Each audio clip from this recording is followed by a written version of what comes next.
There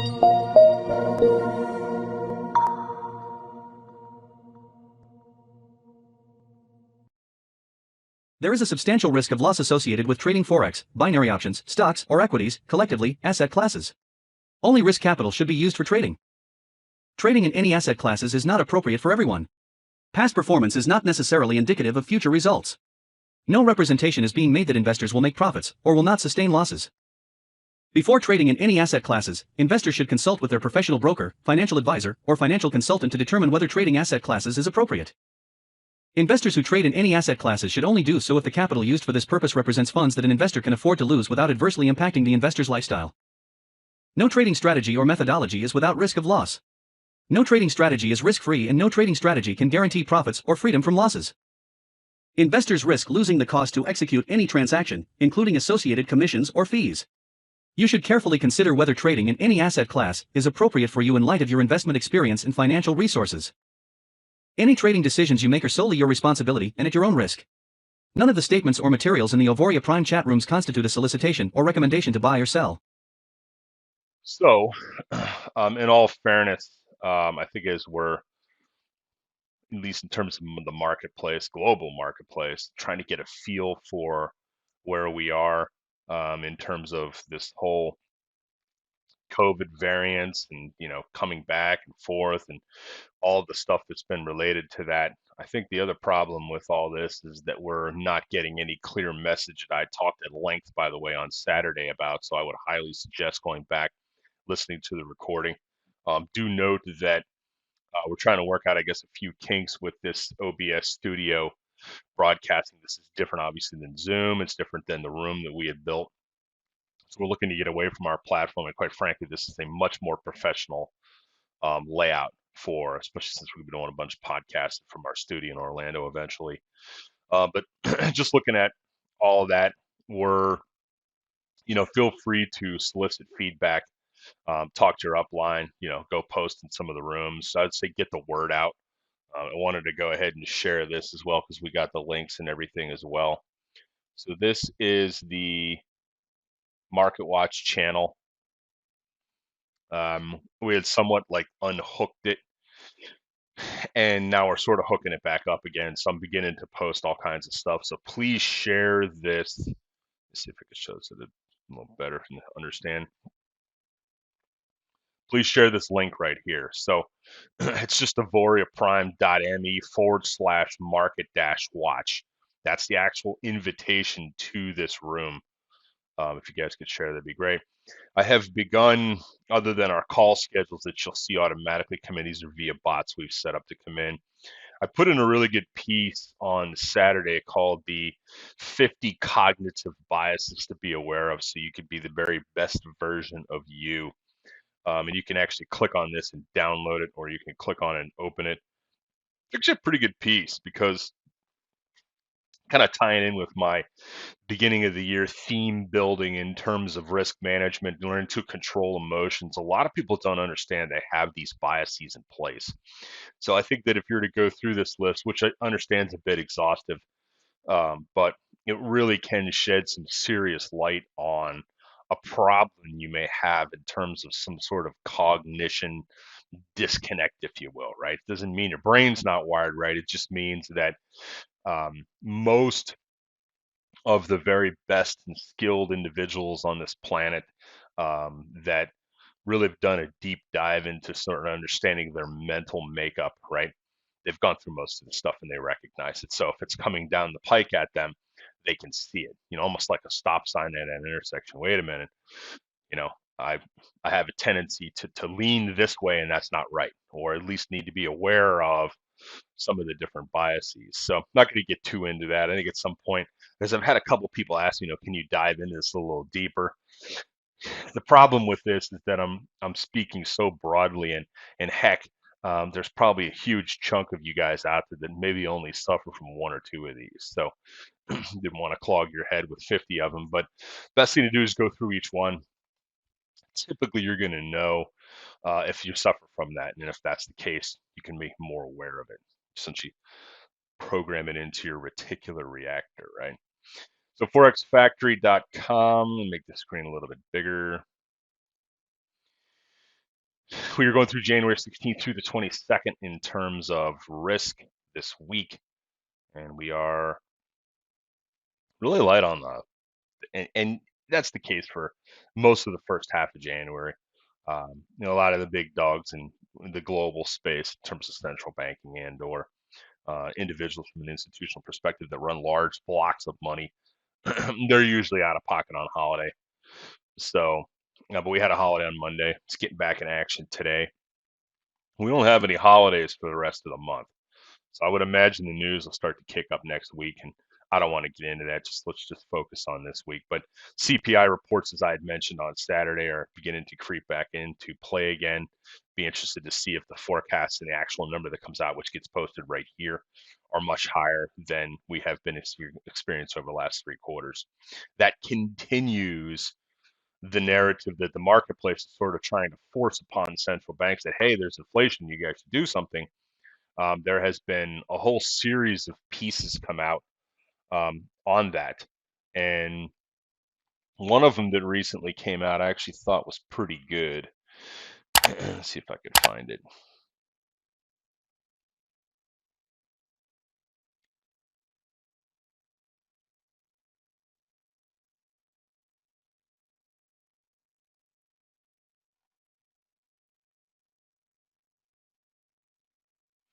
It basically said, yes, QT matters. No, QT does not equal mayhem. So quantitative easing, I'm sorry, QT is quantitative tightening. I'm so used to saying easing, isn't that sad, huh? Is not old news. Everybody and their mother are talking about it, and headlines about QT are everywhere.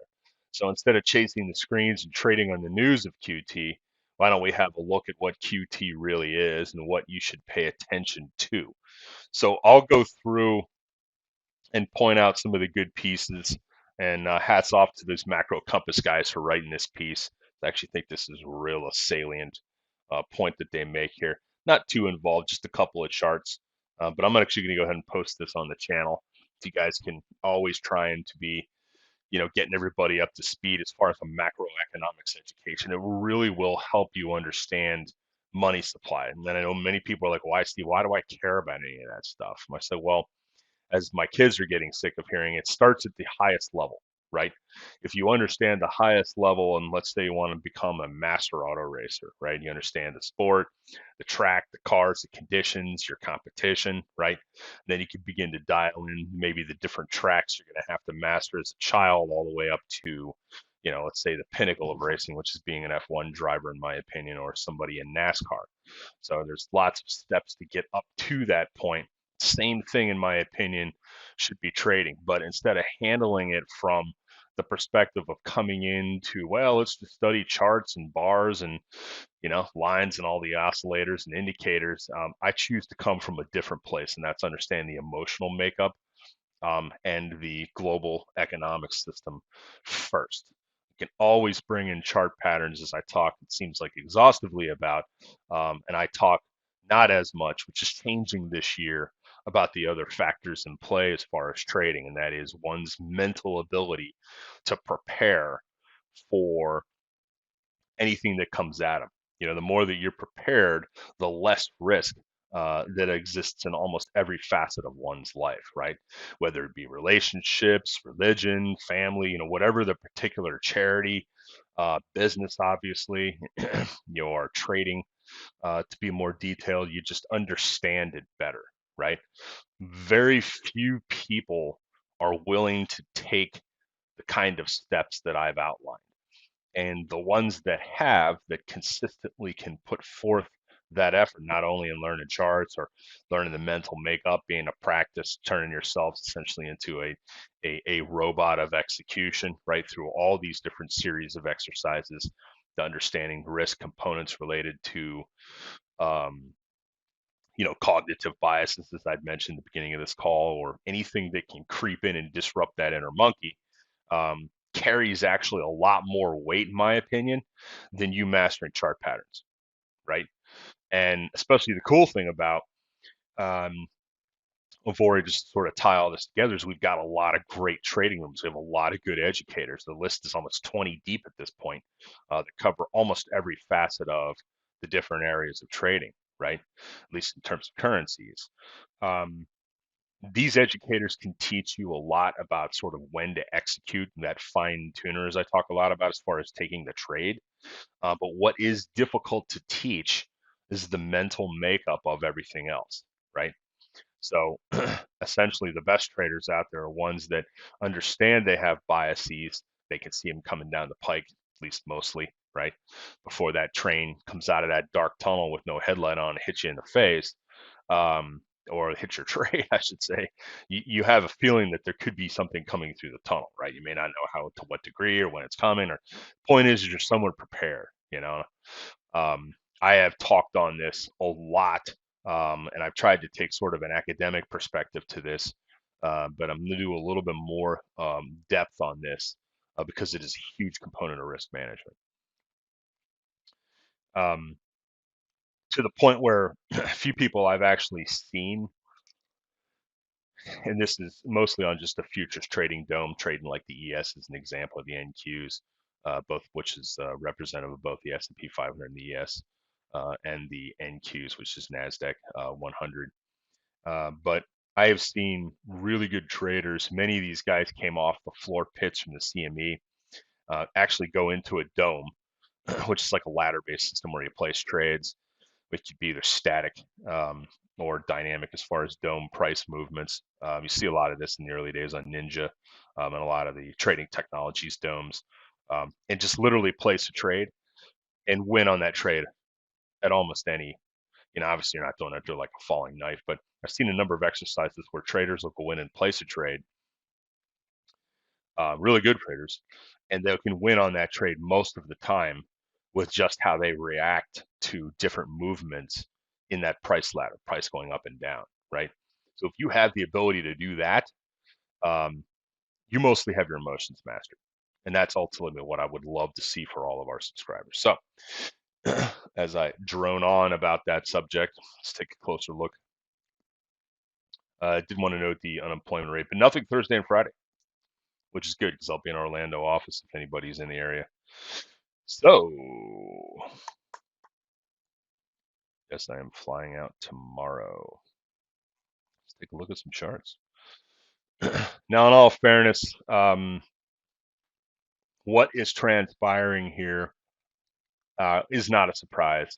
The real weakness has been in tech, because you can see here, this is just a daily chart, NASDAQ, and a daily chart here, the S&P.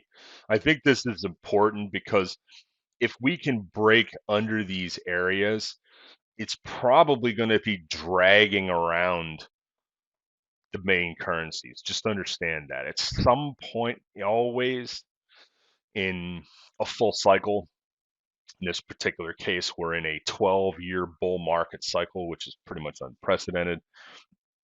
I'm not going to bore you with all the details of that because I've been talking ad nauseum about that. But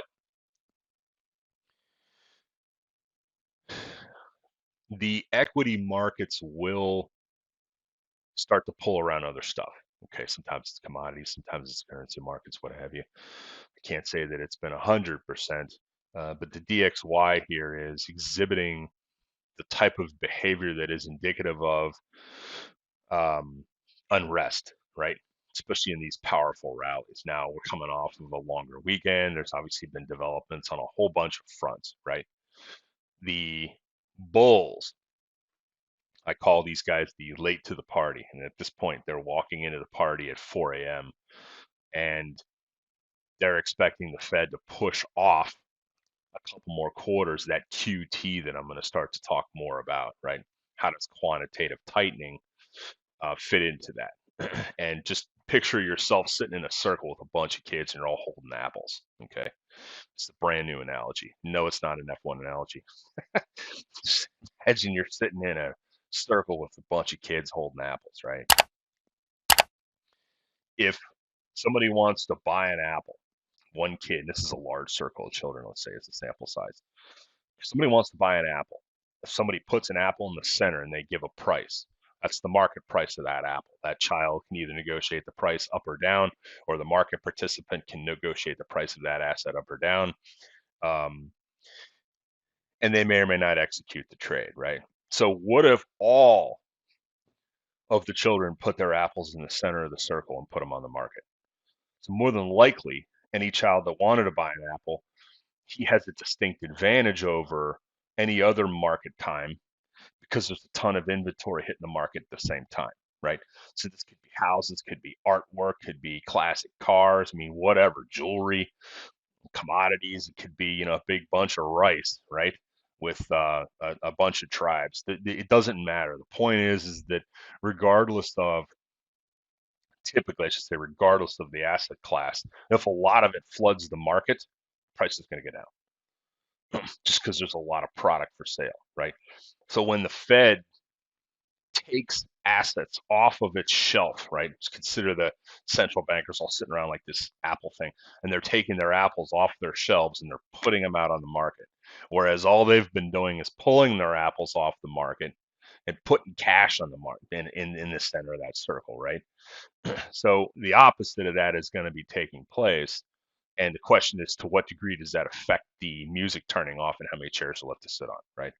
So musical chairs has been my current analogy. Clients seem to kind of understand that.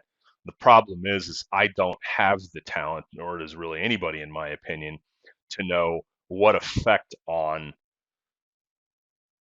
the marketplace the removal of those apples or the putting of a large group of apples in the market in terms of price. What I can tell you is it will bring volatility to currency markets. So as we begin to get a feel for what QT looks like, when, how long, the duration, the magnitude, right? Um, and the aggregation among how many different markets this is going to affect, we don't know. So all I really can do is just talk about, learning to control the factors that you have control over, right? I mean, who would have said, wow, the DXY looks like it was ready to break? But this is actually a pretty solid support areas I've been talking about for a long time that it absolutely launched out of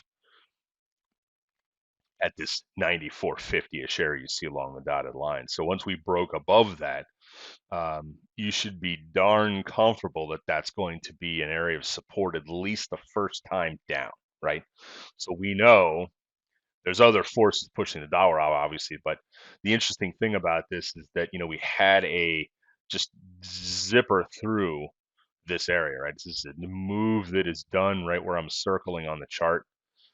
This is a move that is done by an other time frame player, right? It's typically an aggregate of a large group of institutions that say, hey, this has been resistance for a long enough time. We're willing to step outside of that and be our own person, right? And that's kind of what happened. Guess what? Came back to that point again. It's been defended.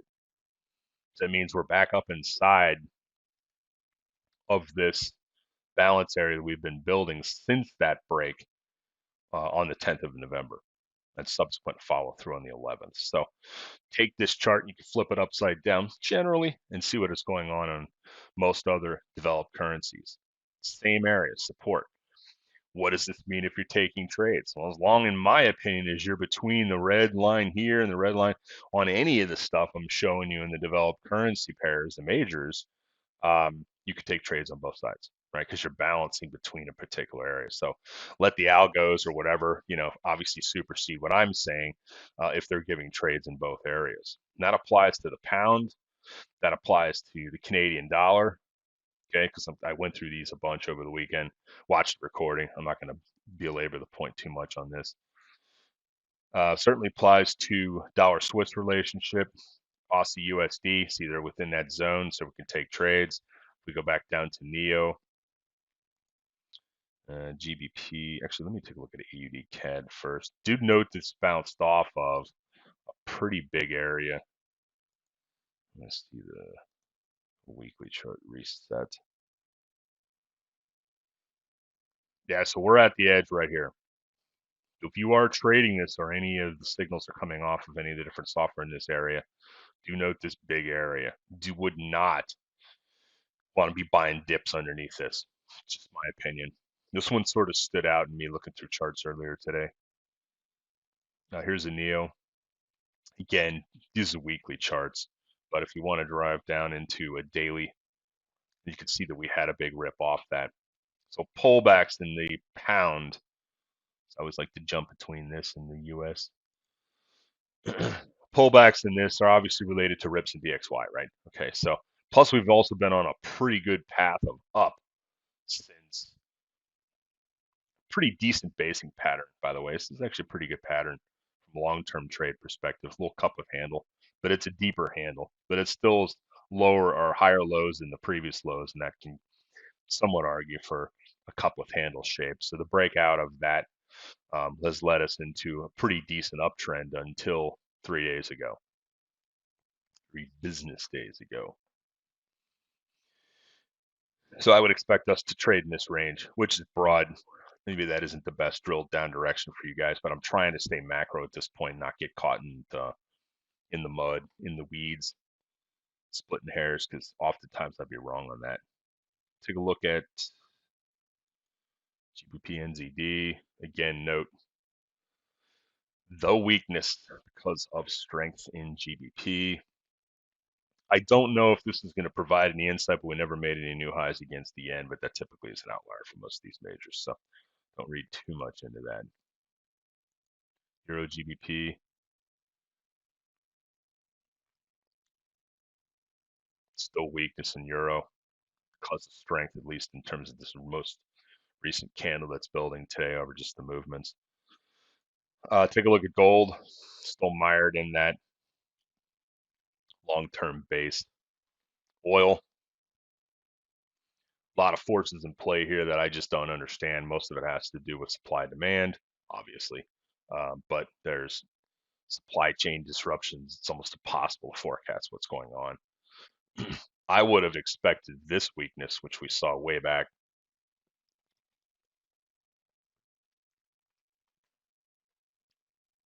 towards the end of November, to have continued, but it absolutely reversed.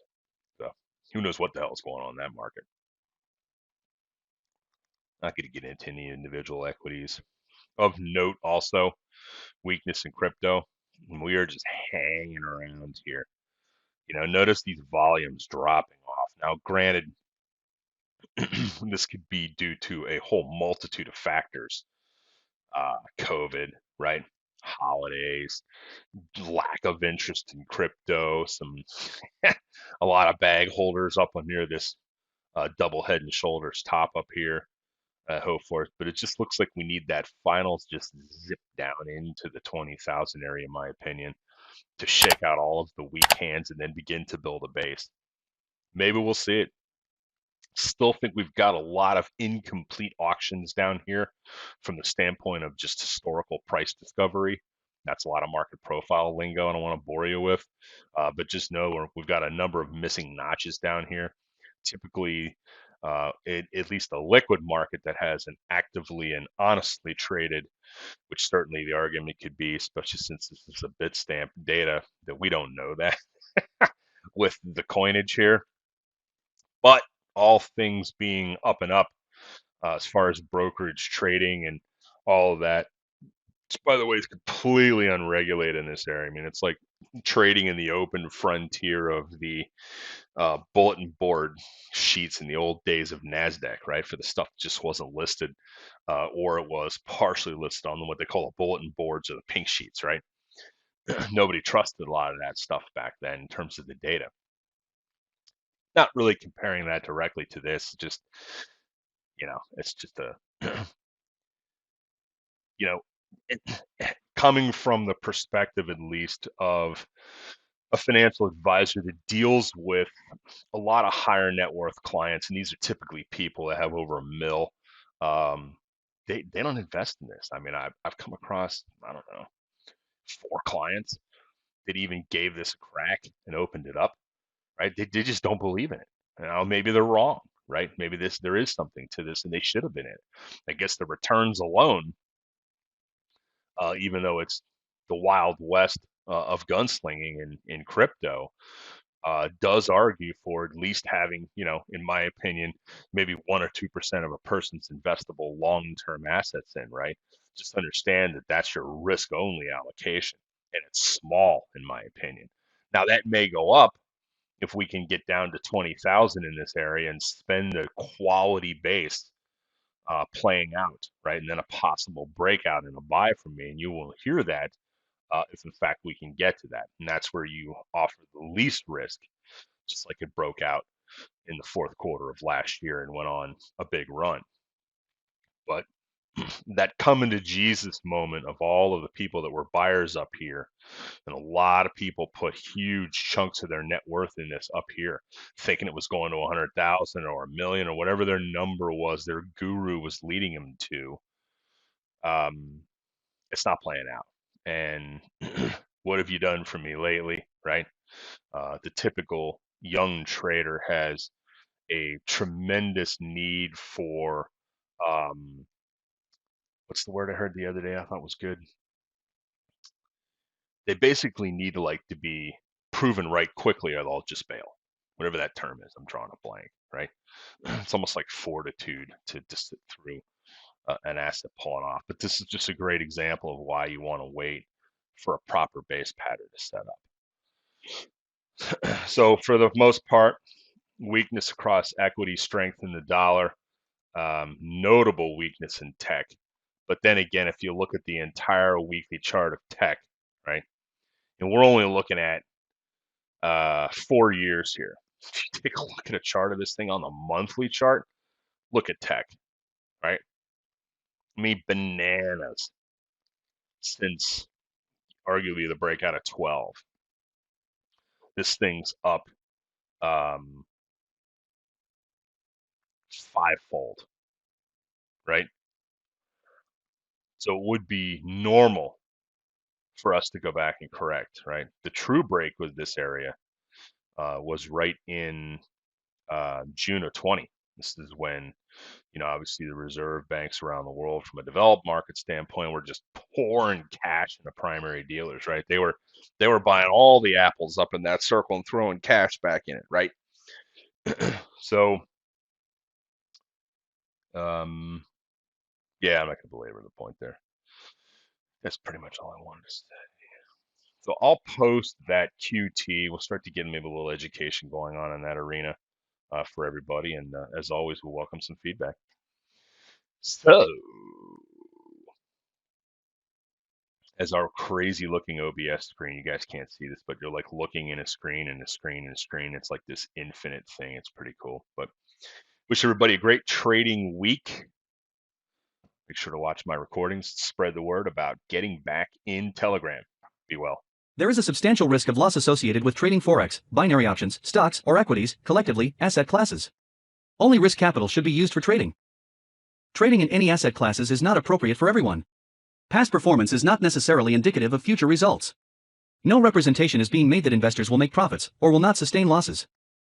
Before trading in any asset classes, investors should consult with their professional broker, financial advisor, or financial consultant to determine whether trading asset classes is appropriate. Investors who trade in any asset classes should only do so if the capital used for this purpose represents funds that an investor can afford to lose without adversely impacting the investor's lifestyle. No trading strategy or methodology is without risk of loss.